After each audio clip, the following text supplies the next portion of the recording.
అయ్యో brush paste ఏమైనాయి ఇంకో ఇక్కడనే పెట్టినా కదా.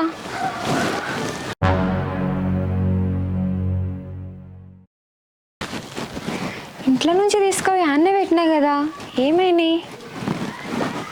మొన్ననే కొత్త బ్రష్ కొనుక్కున్నా, ఇప్పుడు ఇంకో బ్రష్ అంటే మా అమ్మ తిడుతుంది కావచ్చు. అసలు ఏమైంది బ్రష్?